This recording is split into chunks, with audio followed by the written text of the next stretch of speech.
Welcome everyone. The goal of this webinar is to give you an overall idea on what are the key areas you should consider when implementing a strategy to minimize your waste. Did you know that 75% of hotel environmental impacts can be directly correlated to excessive consumption, particularly in relation to energy, waste production and water? And that 30% of waste in hotels could be diverted through reuse and recycling? Well, we hope today's webinar can help hotels get inspired to be part of the solution. You will hear great tips and best practices from an expert and two hoteliers, all champions in sustainability. Of course, this topic is huge, and we don't expect to cover it fully. In the coming months, we will be running more webinars on more targeted subjects, like food waste, for instance. I want to thank our strategic partner for this webinar and globally. It's a Global Sustainable Tourism Council, a multi-stakeholder global tourism organization that promotes sustainability. So a few words about these webinars. We aim at bringing practical solutions for hotel owners who wish to green their operations. We aim at sharing best practices and creating a community of like-minded professionals. Look at your own property, your own business. I'm sure you came up with some practical solutions that are worth sharing. If you wish to contribute to future webinars or as a speaker, as a sponsor, well, just get in touch. Just a few words of housekeeping. You won't be able to speak during this webinar, but feel free to ask questions to our speakers and we'll try to answer most of them in the second part. If we don't answer them right now, we will just put them in the notes of the webinar and get back to you, of course. This webinar is recorded. You will receive a link to it along with the slides and contacts to all our speakers. So right now, if you have a problem, you cannot hear us, check your audio settings as I indicate on the screen. On the top right side, you will see the question section. Please ask all your questions there. This webinar will be posted on Book Greener Connect. Book Greener Connect is a peer-to-peer skill sharing platform for professionals involved in promoting sustainability in the tourism industry. It's aiming at hotel owners, sustainability officers, labels, experts. The tool is free and allows any member to post the best practice. I also invite you to check out our previous webinars that we had on water, energy, and on the local communities. Really interesting speakers in those webinars. You're also invited to, join the conversation, share what you're doing. I always say, what can you share that would change the world? Well, inspire others. If you're impacting the local communities, well, that's great. How about impacting the global community? Well, that's what Book Greener Connect is about. We also have started a podcast channel where we share practical tips. We interview champions. So if you want to improve your practices, listen to the best and get inspired, go on iTunes and search for Book Greener. You will not regret it. By the way, I didn't introduce myself. My name is Alex, and I'm the founder of Book Greener. And since we organize these webinars, I'm going to allow myself 2 minutes of self-promotion. The goal of Book Greener is to offer you enlightening travel experiences. We believe that hotels that care about the environment, about their staff, are also likely to take better care of their guests. That's why we focus on promoting the most sustainable hotels in the world. Hotels that are part of the solution, not source of the problem. I invite all hotel owners who are listening to this webinar to list their property on Book Greener using the link at the bottom. Join us because you care. So how do you join? It's very easy. You go on bookgreener.com and then you click on list your hotel. First of all, you enter some basic information. Then you go through our self-assessment that we created with the GSTC criteria in mind. We go through your community practices, your energy practices, and then also tell us all about the experiences that we can have in your hotel. I also invite anybody that wants to know what is sustainability all about to check out our questionnaire as we cover all aspects of sustainability. Olivier, welcome to the show. Once a hotel completes a self-assessment, an expert reviews it, and then we send a widget, a label that the hotel can display on their website. So any hotel that is committed to being part of the solution can be recognized as such. And the best part, when travelers want to complete their bookings, we direct them to the hotel's website. Now let me tell you what's coming. In the first part, Olivier will tell us what are the key domains to consider when thinking about and talking about waste management. Then we'll hear from Arnfinn, who will share with us what they have been doing at Soneva, a very luxurious resort. And finally, we'll hear from Sarah, who works for Hotel Verde in South Africa, a business airport hotel that happens to be one of the greenest hotels in Africa. Well, that's different. We will keep plenty of time to answer your questions I mentioned, so send them our way and we'll either answer them in this webinar or get back to you. Now, I'm very honored to welcome my dear friend Olivier, founder of Bali Recycling. With more than 20 years of experience in the environmental field, including a job in solid waste management in Indonesia, American-born long-term Bali resident Olivier lives and breathes waste. Believing proper waste management is essential to our ecosystem's health, economic and future, he established the Bali Recycling Company in Ubud in late 2010, Bali's first fully licensed waste recycling facility and hazardous waste processor. Of its zero waste philosophy, Olivier says, there is no such thing as waste. Everything is a potential resource. An example of this is Bali Recycling's innovative upcycling program, which makes better use of waste materials by producing beautiful glasses from discarded glass bottles, stunning bags, pouches, and textiles from unwanted plastic bags, and much, much more. Thank you, Alex. Thank you for that introduction.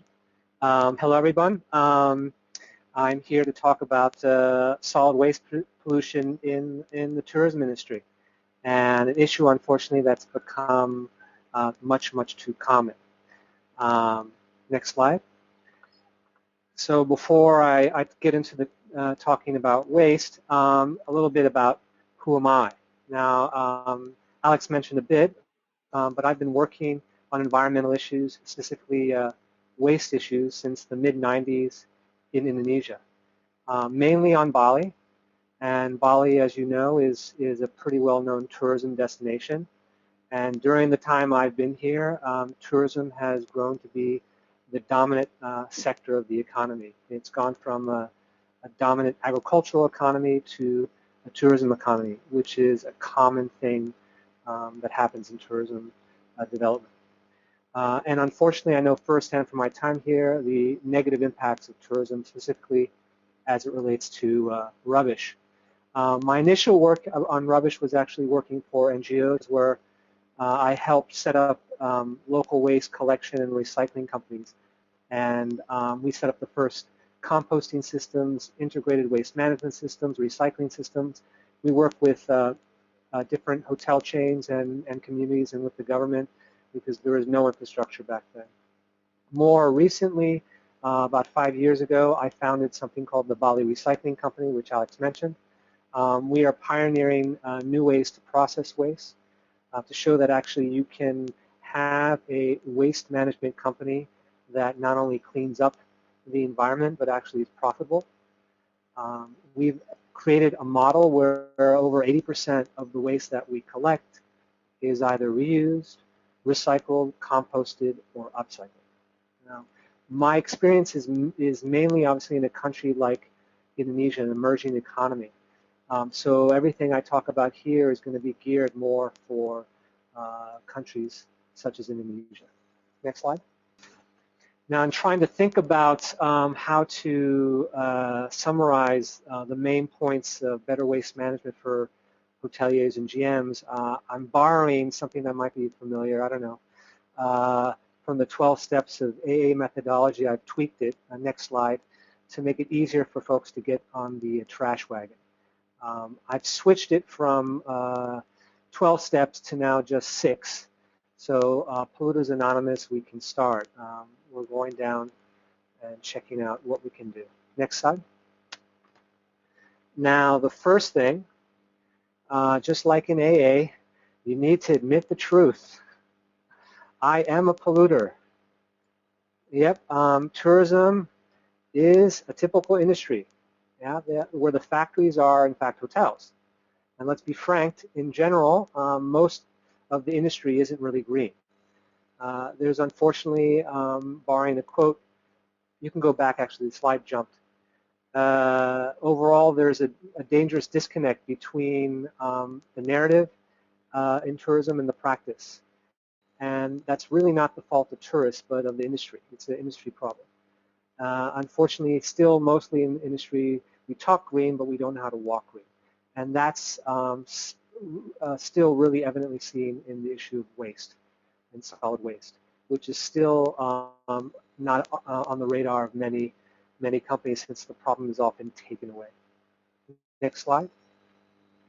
The second step is really the problem can be seen as being so large, and some hoteliers or businesses or restaurants and such feel that their efforts won't have an impact, but in reality they do. And you can go to the next slide.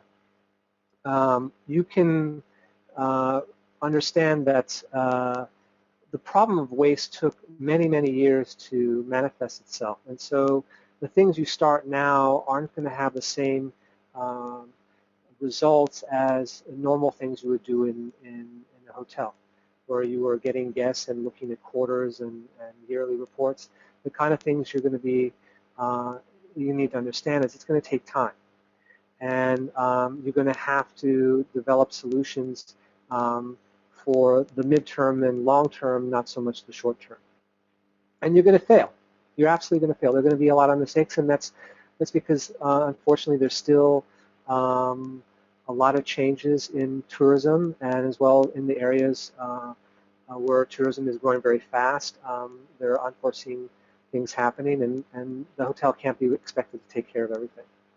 The other thing is, don't necessarily focus your efforts on getting those new recycling bins or buying a new machine, but actually what is often provides the biggest results is in staff training and communication. You get actually more bang for the buck when you improve your staff. So needing to clearly communicate with your staff about proper waste management should become part of normal operating procedure. And this should be included in performance reviews, really part of how employees, even managers, are viewed, not just simply on the financial metric. Another thing is you cannot assume that the government's going to do it all. Otherwise, you're going to be waiting for the problem to get so bad that you're going to be reacting to the problem and not getting in front of it. This is really a problem in developing countries, because often the areas that are developed for tourism are the areas that have very poor infrastructure. And sometimes there's no government services, and what exists there are ad hoc systems. And as a consequence, the trash problem may at first be easily hidden, but over time starts to emerge, and all of a sudden a once pristine location becomes spoiled. So really, don't assume just because you're paying taxes and you think the government is going to do it, it's going to happen. In Indonesia and Bali, it's actually law. Any company that produces over a cubic of waste a day is responsible for its waste disposal. But most hoteliers here don't know that, and the government doesn't really enforce it. Yeah? And so what happens is you have ad hoc systems that become the main avenue. Otherwise, go to the next slide. You can have scenes like this. When the problem gets out of hand, this is unfortunately just less than a few minutes from several tourism areas where, as a result of never being in front of the problem then becomes, let's dump in the local mangrove forest and on basically national park. And this is the evolution that happens. It's unfortunately seen a lot of in developing countries where tourism, not just tourism, but where the waste problem emerges in tourism areas, it can become a problem much faster.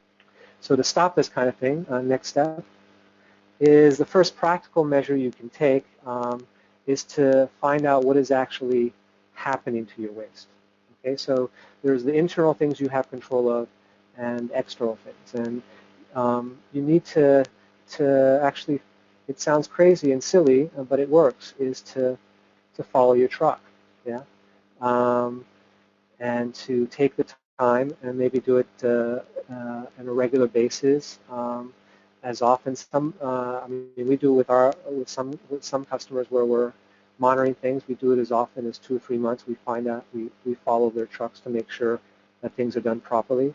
But this is especially important in emerging countries where the waste infrastructure again is very poor. And this image you see is actually a river that's been filled with waste from mainly hotels and restaurants. So this is, you can walk on water. And that's the real impact. So it's unfortunate that that's the case. So when you find out what's happening with your waste externally, you need to also learn about what's in your waste. We work with, we've developed a system where we have 5 main categories. And we follow kind of what is often used here in Indonesia, where they talk about dry waste, which includes all the man-made elements. So people have to see the waste as not necessarily as just a mass of stuff to get away, but really as different elements that can be recovered and reused. So you can keep clicking the slides, Alex. You'll see this is the dry waste category. Then the garden waste category is actually for many resorts in Bali. This is the largest part of their waste. They have huge tropical gardens, and in terms of quantity, that's the most. And then food waste is a huge element. Unfortunately, in Bali, as it's a Hindu island and they love pig farming, food waste is actually very valuable. And most waste collectors actually started as pig farmers, and they were buying the food waste from hotels. Now, the last 2 categories are ones that are more difficult to deal with. These are hazardous items, e-waste, fluorescent bulbs, batteries, other things that we are now kind of inundated in modern society, all these new gadgets we have that we actually don't know how to deal with in countries like Indonesia, and unfortunately need to be consolidated. And the last category is the real residue, the real waste, the real trash, stuff that unfortunately we can't recycle or reuse at the moment. And this is the remaining 20 or sometimes as little as 10 to 5% that we have to send to the landfill. And what we often do with this is we find out from the hotel, we take regular data of the waste coming out of our customers and inform them of the elements in the waste that they need to reduce. So sometimes there are things in here that can be eliminated, that can be replaced by something else. Sometimes things like, they'll sometimes have styrofoam to-go containers, takeaway containers, and things like that. We can suggest alternatives to just completely avoid that waste. Okay, click the next slide. One thing I want to talk about in times of knowing your waste is plastics, and I often come across this, is many folks don't realize that plastics aren't all the same, and it's not just one big category. There's actually a lot of subcategories. And a lot in the tourism industry that I've come across, a lot of their efforts focus on trying to reduce the amount of plastic waste they deal with. And these are just categories that people realize that things that can be recycled and can't be recycled here in Indonesia. And so we try to, in working with the hotels, explain to them that they really have to become more astute to the different elements in their waste. So these plastics, I mean, there are 10 categories here. There are actually even more than this. And the top ones are the ones that are in Indonesia actually traded. These are recycled. Yes, there is recycling in a lot of these countries. It's not formalized through the government necessarily, but there is a scrap trade, a recycling trade. And these are typically the recyclables that are recycled all over the world. They're actually commodities.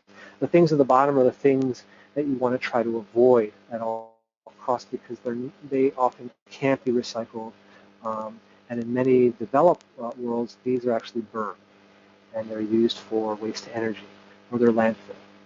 And every year, there are more and more versions of plastic. So if you really can focus on reducing not just the overall plastic, but the types of plastic you deal with, you can make a bigger impact. Okay, next slide. Finally, one thing I often come across is that hoteliers often try to do too much, or they try to adopt things they might have been able to do in the West, in the property they were working in Europe or in the U.S. or in Australia, and assume they can implement it in a country like Indonesia, but you can't necessarily. And then it's better to find out what the low-hanging fruit and do that first, yeah? And to build your successes step by step instead of trying to do too much. And the first really important thing that still isn't really done much is getting data, yeah? Measuring what is your actual waste production and what are the different types of waste you're producing. And we show our customers, with our customers, we measure the waste for them, but for the ones where we can't do that, we explain how they can set up easy systems to just record what comes out. And it's a volume-based system where they initially just look at, say, a typical waste bin, fill it up with one type of waste, measure the volume, weigh the waste, and so they have a conversion system. It's much easier to physically just look at the waste in a set container and then extrapolate what the weight is rather than having to weigh everything. Because often you see surveys in that where hoteliers are trying to follow some green implementation for some award or for some certification, and they spend a lot of time trying to measure waste, and it's not very practical. And so we try to instruct easy ways to collect data. And then this idea, we've heard this 3 R's over: reduce, reuse, recycle. Well, it's not, it's actually very practical. It's not simply a saying. It's not just a slogan. And that over time there have been new R's added, rethinking and recreating and restoring, refusing. So really the rethinking and recreating, there's an element of creativity in implementing the 3 R's. Yeah. To give you an example, we were starting with the Four Seasons Intercontinental way back about 12, 13 years ago. When we started the service, they were skeptical at first when we started to work with them, and what we discovered is they were losing a lot of valuable waste out of their garbage because they weren't sorting their garbage. They were losing a lot of cutlery, a lot of reusable items for their kitchen, and sometimes equipment was being all mixed together in waste and they couldn't see it and was being thrown out. And by introducing a sorting system, you caught a lot of that. Introducing a recycling system, you would catch those assets essentially. I mean, when you're losing 2,000 to 5,000 worth of silverware, it adds up, and it's actually just a fraction of the cost for our more expensive service. I mean, one of the issues was our service was more expensive, was 2 or 3 times more than the typical ad hoc collector, but when we showed them how much we could save them in recovering the lost items they were losing every month, it was a no-brainer for them to switch over to a more expensive and more professional and more reliable waste collection recycling system. And then the last thing is really, you need to really build an institutional history. The company can't go through this process and as soon as the management changes, the general manager changes, or the F&B manager changes, or the engineer changes, everything starts from scratch. This is one of the perennial problems that I come across, is there's a constant turnover of managers in these hotels, and they don't keep any data or any records of what they've been doing in terms of not just their waste management and recycling, but also just overall their environmental activity. Often things are just left for the new person to figure out, and it's important to build a history of what has worked and what hasn't, so you're not constantly having to create a new wheel. Okay, that really covers it all. Next slide. I didn't want to deal too much in the details because I'm hoping that there are specific questions and issues that people might be encountering that I could answer more directly. And I thank you for listening to this podcast, and I hope I can help you with your questions. Well, thank you so much. Thank you, Olivier. That was great, and I'm sure we're going to have a lot of questions coming your way. Well, let's now welcome our first hotelier, and his name is Arnfinn Oines. Arnfinn works as social and environmental conscience for Soneva Resorts. He oversees the responsible business practices at Soneva, which have received numerous environmental awards. Arnfinn has been involved in implementing and establishing the Soneva Carbon Calculator, Soneva Clean Water Project, Soneva Forest Restoration Project, Myanmar Stoves Campaign, the Slow Life Foundation, the Slow Life Symposium, and the group's social and environmental PNPS. Prior, Arnfinn oversaw the responsible business practices of Six Senses. He co-founded and opened Earthwalkers Hotel in Cambodia as general manager. He also worked as course director for International Tourism Institute in Spain. Arnfinn holds a BA in Adventure Tourism Management and an MBA in Hospitality and Tourism. Welcome, Arnfinn. Thank you, Alex, and thank you for the introduction. Hello, all the participants. I'll start off with giving a little bit more background about the company. Soneva is a world-leading, award-winning sustainable luxury resort operator that owns and manages Soneva Fuji in the Maldives and Soneva Kiri in Thailand. We are committed to leading the hospitality industry and environmental responsible tourism. Soneva is built on the foundation that business must exist for a greater purpose than just shareholder value. We believe in excellence in everything we do, whether it is delivering the ultimate guest experience, providing energy to the rural poor in Myanmar, or dealing with our waste. We are extremely proud to win the 2015 WTTC Tourism for Tomorrow Award. This award is among the highest accolades in the industry, and the judging process is the most rigorous of any award process in the travel and tourism industry. As you can see from the picture, we are located in pristine marine environments, and waste is often one of the most visible aspects. It can certainly destroy our guest experience, particularly in the kind of locations that we operate in. Unfortunately, in the Maldives, like you see from the picture here, there are no sound waste handling facilities. So Soneva Fuji would have to deal that for ourselves, and that's why this is a very important topic for us. We view waste slightly different in what most people do. We don't view it as something that you throw away. We actually view it as an asset. And we have created a concept called the eco-central waste to wealth. We go to the next slide. And the eco-central waste to waste, what we do there, we make sure that virtually no solid waste leaves the island. Over 80% of our waste is recycled, with only a small proportion of the waste responsibly sent to landfill off the island.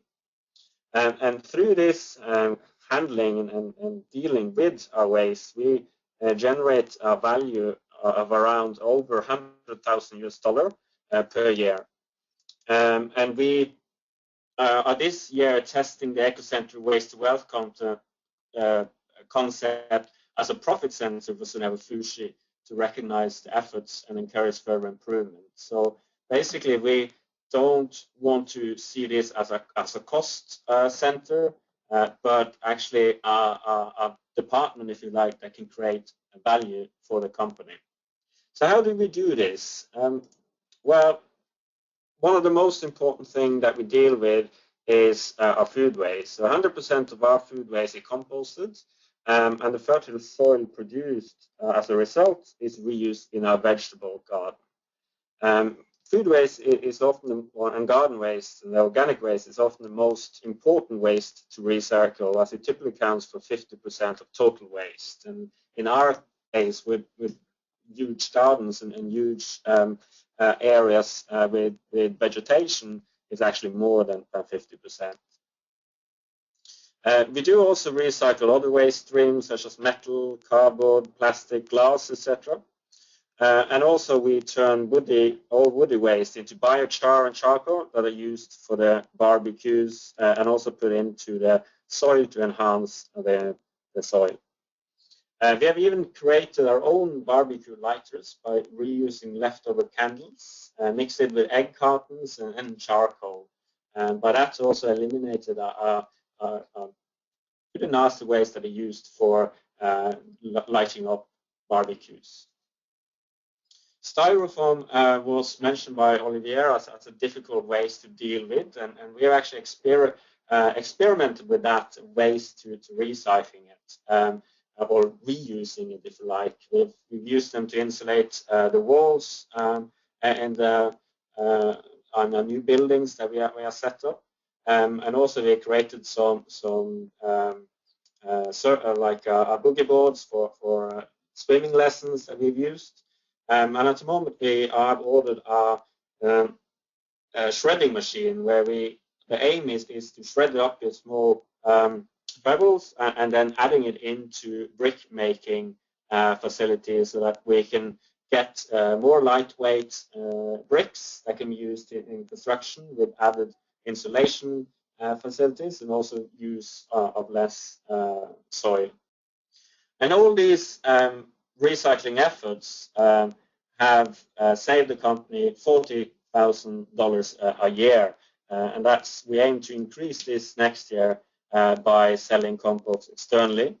So far, we just used it internally, but we hope to actually be able to produce it to enough quality that we can sell it off externally, which is, in the mold, is a very useful additive because at the moment, a lot of compost is imported from Sri Lanka.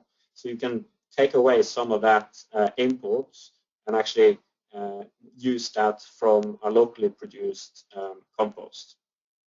But of course, also this compost is very valuable for our garden. Our vegetable gardens, for our two resorts, two properties, we have set aside about 7,500 square meters of land for vegetable production and also herbs, which we grow on organic principle. And on an annual basis, we grow roughly 20,000 kilos, so 20 tons of produce per year. And that gives us a value for roughly $60,000 per year. And it's not only a great added value financially, but also what it does, it allows our chefs to go to the garden, pick up a salad that is grown with high quality, and then cook it the same day. And by that, giving our guests a much better experience. And we frequently get comments from our guests that our Soneva Sushi's rocket salad is the best tasting rocket salad that they ever had, even comparing with top city restaurants. So that freshness that you're able to deliver and give to our guests is really unique and something that is of true value, that is fantastic for a property like us that are dealing with very much high-end clients. We aim now for next year to take it to another level, to actually add more and create more value. We'll go to the next slide. And we have, in order to create more value, we have created a glass blowing facility at Soneva Fuji, in which we plan to create glassware for the resort as well of pieces for sale. And particularly what we want to do is to invite famous glass artists to create pieces that can be auctions off, and some of that value of course goes to the resort, but also some be used for community projects. And that's just really a way of demonstrating that you can combine creating value out of waste as well as through beautiful pieces of art and glassware that we can use in our operations. And actually what we have to do in order to achieve this is we are collecting waste glassware from a neighboring resort. So not only do we recycle our own or upcycle our own glass waste, we actually also helping other resorts dealing with the waste. And so literally turning waste to wealth. But as Oliver mentioned, that it's not only about recycling and doing, it's also about trying to eliminate waste in the first place. If you go to the next slide. And that's something we have focused on for many years. It's very much important to take out as much possible waste that you can in the waste stream before it goes in. And we did a change in our business practice in 2008, where we banned imported water and plastic bottles, and instead produced our own Soneva drinking water, still sparkling. And with that, we are able to provide good quality water, reduce pollution from imports and plastic waste, and at the same time increasing our profits, because our cost of water went down significantly from the investment in the water bottling plant. And next slide, please. And as a result of this action, this little tweak to our business model, we have saved about 1 million plastic bottles since 2008, and also provide safe drinking water and basic sanitation to over 600,000 people through 493 projects in 53 countries around the world. And we have done that by taking a small portion of the additional revenue that we have generated. And this just shows that a small company can achieve a lot. And one of the things what we wanted to see was that we could take this practice and get it across the whole industry. So we've been instrumental, and our founder, Sona, has been instrumental in establishing the Whole World Water campaign, in which the Soneva Foundation has provided seed funding for. It's based on the Soneva drinking water experience, where you start to bottle your own water, sell it, and donate 10% of your water revenue to a good cause to save, to help people get safe and clean drinking water or basic sanitation. We encourage any hotel to join that campaign, which you can find on wholeworldwater.org. So these are just an example of a small tweak to a business model that can have a big impact on the long run, both from the environmental point of view, economic view, and also for a social impact. So that's one of the things that is very good with changing and dealing and operating sustainably and responsibly, that you really can make a difference. And that's what I had to say, and I'll be happy to answer any questions. So just last slide, please. Okay, thank you so much, Arnfinn. Thank you. That was really an inspiring presentation. I'm sure all the attendees want to get a discount and have the opportunity to visit you. I certainly wouldn't mind. Now, before we get questions for Arnfinn and requests for discounts, let me introduce you our third speaker today. It's Sarah Farrell. So Sarah has an intensive understanding. Let me move to the next slide. She has an intensive understanding and passion for sustainability and culture. Currently, she's the marketing manager at Africa's greenest hotel. She's currently developing unique sustainable brand management concepts and strategies geared towards fighting greenwashing. It is Sarah's belief that sustainability should form the basis of brand development, and that all hotel marketers should be involved in sustainable practice within operations. It's only my job to know what each and every sustainable element of the property is and use it in my marketing, but it's also my duty to ensure we are carrying our brand message of being sustainable through every product and practice. Sarah, welcome. Thank you very much. It's really great to be here, and it's been very inspiring to hear what has been said already, and I'm quite excited to get going. So just to thank you. Just to to also give a little bit of background on the property, Hotel Verde itself, we've been operational now for about 2 years. We opened our doors in August 2013, and we've since become a 4-star hotel. And as you mentioned, we're based about 400 meters from Cape Town International. So we've become quite an unlikely location to have one of the most sustainable hotels, not only in Africa, but the world. And it's been quite exciting to showcase that combination of luxury, convenience, and sustainability to our guests. As an airport hotel, I think we find ourselves in quite a unique position because we provide a gateway to the greater Cape Town to our guests and to the rest of the world as well. And so it's nice to have that opportunity to be able to influence travelers in the way that they think about their own travel needs and their own hotel accommodation. Also, just on some background, we became the first hotel in the world this year to achieve a double platinum certification for both our design and construction, as well as our operation and maintenance.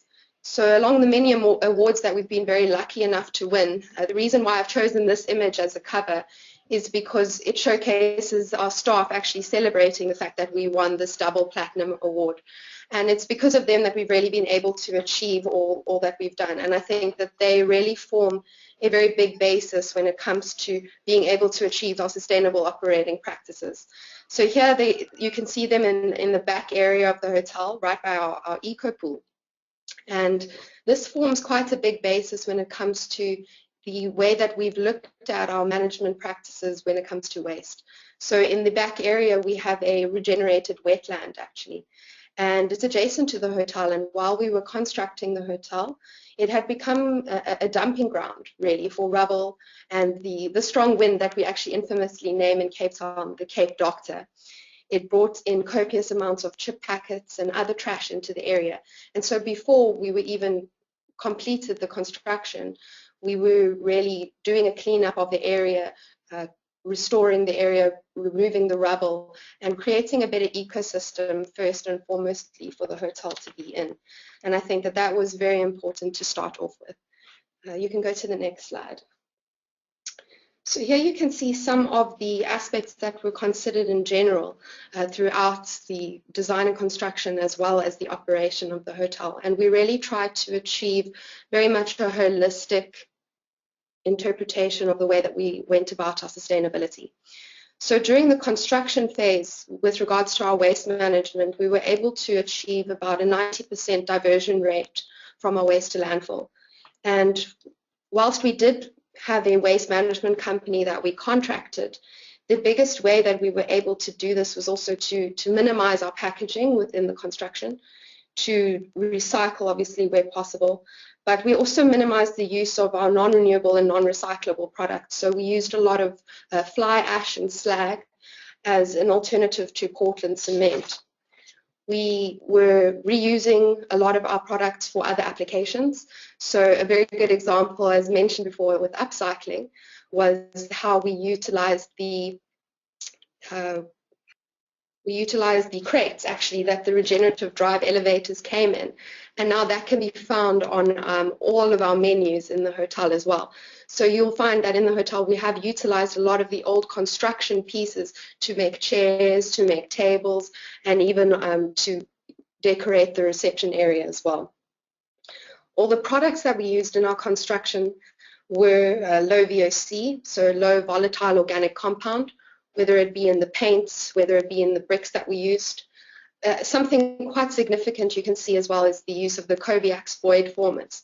So that is simply a brand, Koviax, and it's a hollow recycled ball or recycled polypropylene ball that we utilized, and we used about 1,200, we saved about 1,284 tons of concrete, or 600 meters cubed of concrete, and that was just by utilizing these to displace the concrete in the walls.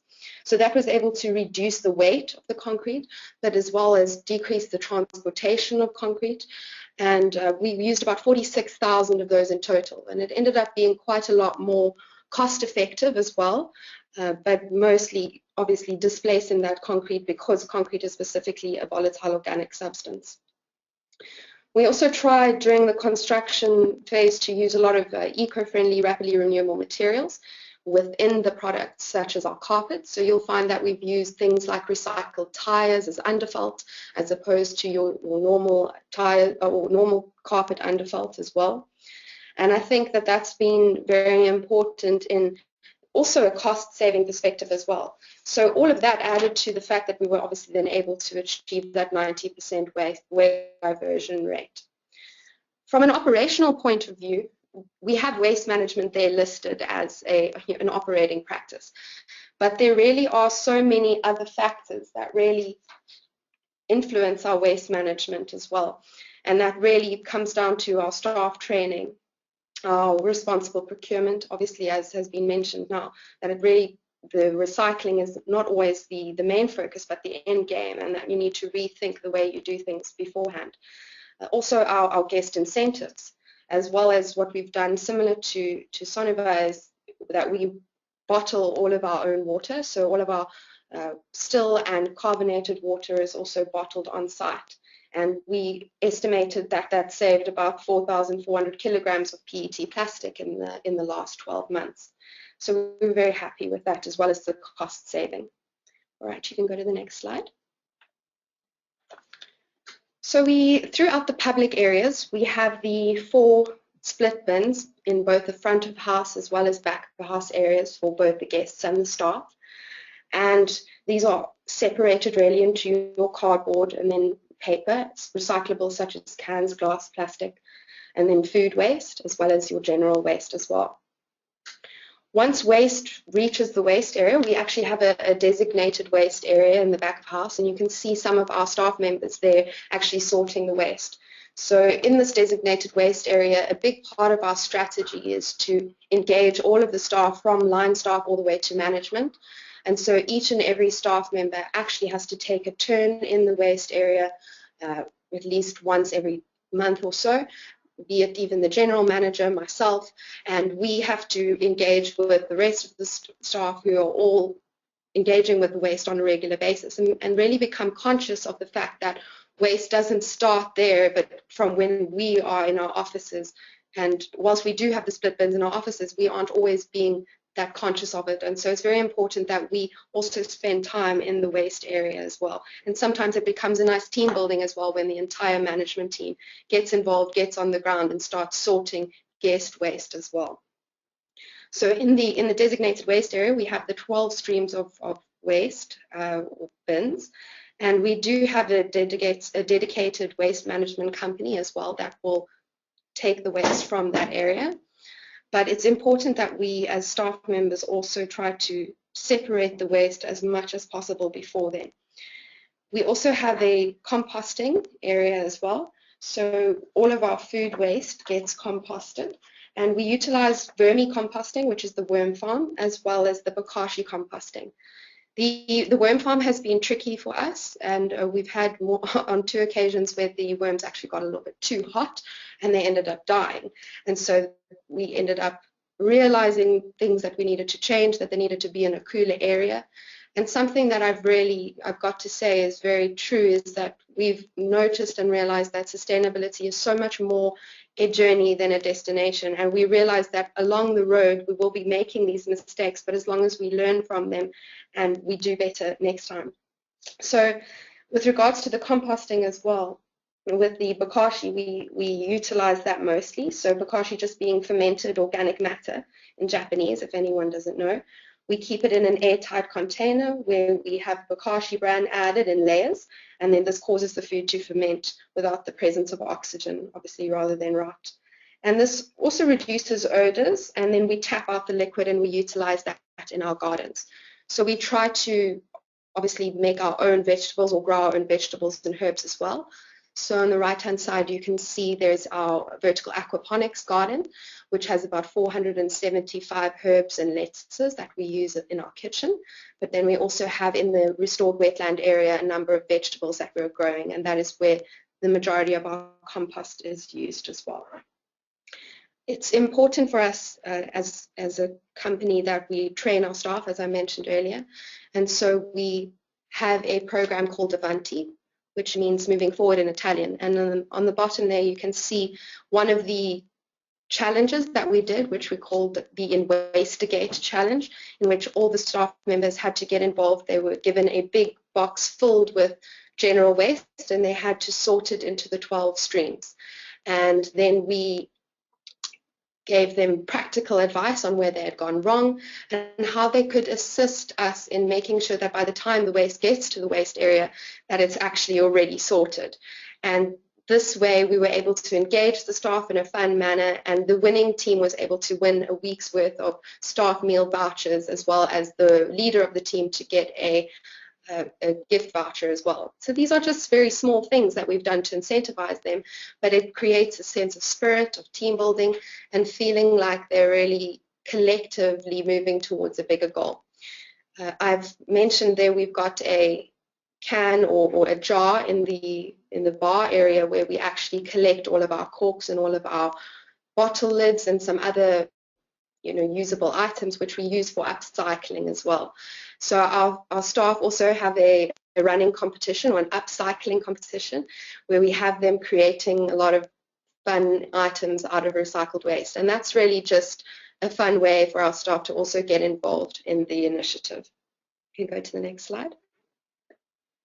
So again, it's really been spoken about today, I think, and it's very clear that, again, waste management comes very much down to the fact that we need to rethink the way we do things. And so we created something called an operational materials management plan. And at the bottom you can see the 4 governing factors there that we have used, and that's better for the guest, better for the community, better for the planet, and lastly, better for the hotelier. So we utilize a scorecard approach when it comes to our procurement decisions, and those are the 4 key factors that we use in order to govern whether or not we're going to purchase that product. It's very important for us to be able to get supplier engagement when it comes to the products that we're buying as well. And a very good example of this is actually we had a great coffee in the rooms, and it's a fair trade coffee that everybody loves the smell, and it was delicious and tastes wonderful, but the packaging was going directly to landfill. So we engaged with the supplier and we said, what can you do to get on board? These are the things that we're trying to achieve. We have a wish and a goal to achieve 100% waste diverted from landfill. How can you help us? Can you make this packaging recyclable? And the team, instead of saying, yes, sure, we make it recyclable, they got on board and they made it compostable as well. And so now we're able to compost the packaging that our coffee comes in. And that's a very small example, and now there's many other factors, other things like the candle packets that we have in the rooms. Those are things that we're trying to target next because those are going to landfill. And so again, coming back to the fact that it's that journey and not a destination. But I think getting supply engagement is very, very important. So we had about, over the financial year from Feb 2014 to 2015, we had an average of 87% of our waste diverted from landfill. And I think that this was quite a good achievement. We were very happy with it. But we've decided that from next year we want to achieve an average of 90% waste diverted from landfill. And the way that we'd like to achieve that is by incentivizing our staff through their staff bonuses. So we will, instead of say, we'll never take their bonuses away. You can't do that. But if you want to achieve, and if they are able to achieve that 90% average right from January to December, then they will get a whole extra week's salary. And that's something that is something they can work towards, and they feel that they will be able to really collectively work towards a goal. And they're already excited. And just from the fact that we've said we're going to be doing that next year, we've actually achieved 90% average in September already. So the goal now is to maintain that for the rest of the year. So a big part of our waste management, as I mentioned earlier, is the guest involvement.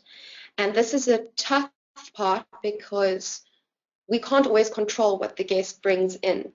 That being said, we can try to engage with them and mold the way they think. And hopefully that when they return, they will think twice in the way that they manage their own waste. So we do have the 2 split bins for recyclables and for compostables in the rooms, but we also have strategic signage in rooms. And strategic signage or strategically placed signage is something that we try to have throughout the hotel in general to let people know that they're in a sustainable environment and what they can do to be sustainable. And in the rooms, we try to encourage them to actually split their waste correctly. And if they do, then they can earn a reward. And in the left-hand bottom corner, you can see an example of our Vedinos. So that is the in-house currency that we use. And if a guest correctly sorts their waste, our housekeepers will leave a Vedino for them in their room. And we find that our guests really do engage with this concept. And I remember once we have a board in the reception area where our guests are able to leave comments. And one guest had accumulated a couple of Vedinos over his stay from reusing his towels, from sorting his waste correctly every day, and wrote on the board, violets or roses are red, violets are blue, I wouldn't be so green if it wasn't for you. And it comes back to the fact again that we really find ourselves in a position to change the mindset of our guests, and we hope that we are able to do this by constantly reminding them of where they are and what they're doing as well. So it is a tough one, and we don't have it totally waxed. We've noticed that there is a correlation between, higher occupancy, bigger groups having an impact on our waste. But we have to continue to raise this awareness, and we try to do it in a humorous way, in a quirky way, and do it through visual representation as well. So we have a environmental mascot called Verino, and he is a recycled or a rhino made out of recycled materials that sits in our reception area, and he gets used in a lot of communications just to remind people again, hey, pick up your waste if you're in the wetland area, or again, split your waste correctly. And so I think it's important to not get bogged down, and I think we've managed to do that here. And so thank you for your time, for listening to me, and I hope that I had something good to share with you. Great, thank you, Sarah. That was really an inspiring talk. I'm gonna get everybody back on. So really a lot of questions that came. So I'm gonna throw them at you guys. Just before that, I just want to quote Sarah. And last time I interviewed her, I asked her, are people booking her property because she's green and because of what they're doing? And she replied, to be honest, people book us because of our location, but they return because we're green. So it's quite interesting. And really inspiring. Question now for Arnfinn. Arnfinn, do you think you could do what you're doing in a cheaper hotel? Is the fact that you're a luxury resort helps you achieve all that? And what do you think would be able to be achieved in a cheaper location?